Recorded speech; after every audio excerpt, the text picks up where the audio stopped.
జిల్లా మునగపాక మండలంలో జనసేనకు మద్దతుగా జబర్దస్త్ హైపర్ ఆది ప్రచారం నిర్వహించారు. యలమంచిలి జనసేన అసెంబ్లీ అభ్యర్థి సుందరపు విజయ్ కుమార్ ను గాజు గ్లాస్ గుర్తుపై ఓటు వేసి గెలిపించాలని హైపర్ ఆది విజ్ఞప్తి చేశారు. మునగపాక మండలం మునగపాక, నాగులపల్లి, అరబ్బుపాలెం, ఓంపోలు గ్రామాల్లో పర్యటించారు. అనేక సంవత్సరాలుగా యలమంచిలి నియోజకవర్గ సమస్యలపై పోరాటం సాగిస్తూ ప్రజలకు అండగా నిలుస్తున్న సుందరపు విజయ్ కుమార్ ను జనసేన తరపున గెలిపించాలని హైపర్ ఆది కోరారు. ఈ సందర్భంగా రోడ్ షో నిర్వహించారు.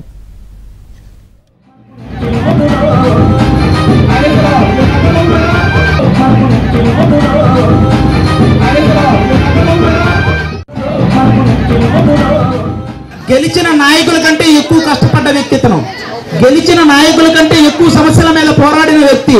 కాబట్టి అలాంటి వ్యక్తి నా యలమంచిల్లో ఎవడెవడో గెలుస్తున్నాడు, కానీ ఏ అభివృద్ధి జరగట్లేదు. ఒక్కసారి నాకు అవకాశం వస్తే అభివృద్ధి అంటే చూపిస్తానన్న మన సుందరపు విజయ్ కుమార్ గారికి ఈసారి మీరు గాజు గ్లాసు గుర్తు మీద ఓటేసి అఖండ మెజారిటీతో గెలిపించాలని మనస్ఫూర్తిగా కోరుకుంటున్నాను.